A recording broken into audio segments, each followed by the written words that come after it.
Honorable Rueda. You'll have a chance to welcome them after the Leader of Minority. Honorable Speaker, thank you very much for indulging me. The statement that has been sought by the very able member for Kitutu Masaba, my good friend Clive Gisairo, raises a number of weighty issues, very weighty issues. First and foremost, Honorable Speaker, it is now close to 1 month or thereabouts since this officer was reported to have died in Washington, D.C. Since his death, there have been conflicting statements. A statement from the police was suggesting that this officer had gone for some training in the U.S., whilst a statement from the family of this deceased officer was clear, was categorical that this officer was part of a mission that had been sent to Haiti.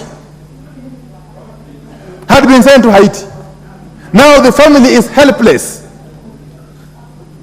4 weeks down the road, they have not been told what killed their kin. They have not been told when to expect the body of their kin. But more fundamentally, if indeed it is true that this officer was part of a mission to Haiti, who authorized that mission? In the clear face of a court order that any police mission to Haiti remains unconstitutional until certain conditions are met under the law and the Constitution.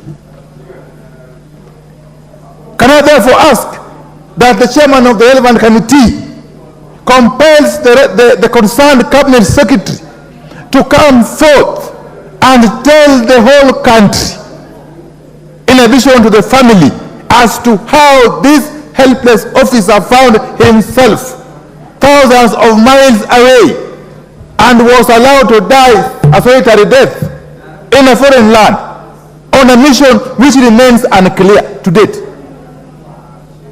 Is this how we treat our police officers? That once we use them, we send them to some unknown missions, they die there, and then you remain quiet. And the family is crying, is agonizing. Honorable Speaker, sorry, Mr. Speaker, sir, this is a very, very, very serious matter. And in fact, I would have suggested in a ruling after this, that this question be treated differently. That you compel the cabinet secretary responsible for the police to come here and explain to this house how this officer, and an officer who is just struggling with life from the great land of Omogusi. Why are you sitting officers? Yes, Honorable Member. From the land of Omogusi. What is your point of order? Minority Leader, just take your seat. There's a point of order. The point of order, Mr. Speaker, sir, understanding order number 1, is that ordinarily this House does not entertain comments on statements. The reason being, it's at the risk of trying to even preempt the answers we're likely to get, and also it tends to lead one towards making political statements that may be unsubstantiated. So the practice of the House is a statement is made, then a response is given, then you can make a comment at that time. But the trajectory the Leader of Minority is taking is actually not the trajectory of the House. Thank you for that. Leader of Minority, it was expected you make a very short comment on this, because ordinarily, like you have put it, we don't debate statements. So please conclude. Actually, I was indulged in a special way by the Honorable Speaker. So Honorable Mugara, relax. You know, when dry bones are mentioned, all women feel jittery. That is according to Chenua Achebe. I don't know what is itching Honorable Murugara. When a son of the Omogusi is dead, far away in the US, and nobody is telling the family what killed him or what took him to the USA. So you will need to conclude. So with those very much, so that we don't encourage a lot of debate on this. What's your point of order, Leader of Majority? No, Honorable Speaker, we are a House of Records. Honorable Speaker, I just took liberty to have a glimpse at the statement sought by the Honorable Clive. And I want to agree with the Honorable Murugara that indeed we should not take advantage of such an unfortunate incident as a passing on of an officer who has diligently served our country, an officer who is a father to a very young family. Because this officer, I think, was about 37 or 38 years old only.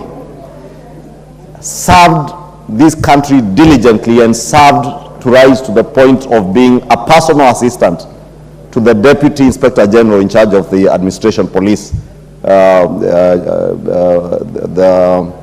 Officer Gabo. Honorable Speaker, this statement, as much as it was approved, is laden with very dangerous innuendos, all designed to do what you have seen the leader of minority do, use it as an opportunity to issue out unfortunate and very otherwise irresponsible political statements. Because when somebody claims... He is on a point of order.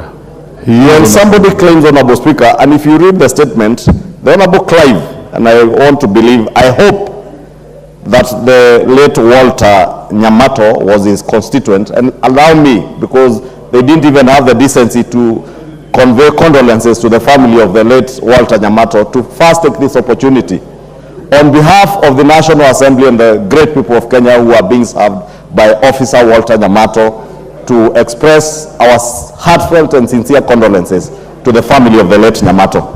Honorable Speaker, this statement avers Leader, that the Inspector Walter Nyamato... Honorable Leader of Majority, you will have to conclude in a short while, but I'll still give you the microphone so that we don't exacerbate debate on this statement. But proceed then for 1 minute. Thank you, Honorable Speaker. I was saying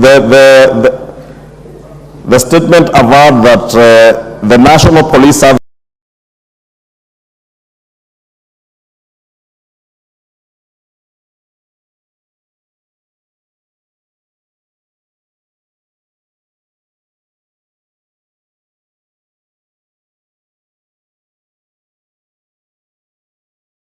dispatch officers, including the and Haiti, and probably I know they may not have the geography of the world, but at least the leader of minority, I have been to Washington DC with him. I know he knows where Washington DC is. The Honorable Clive might never have been to Washington, and therefore might imagine Washington DC in the United States and Haiti are one and the same place, and imagine it's a village in Nyamira. It is not. He is on a point of order. Honorable Speaker, I just wanted you to direct that the leader of minority and the Honorable Clive must not take advantage of the unfortunate passing on of a diligent and committed patriotic officer of our country to play very cheap politics, dancing on the graves of a dead officer. It's unfortunate and sad, Honorable Speaker. Very well. And I hope they... Thank you.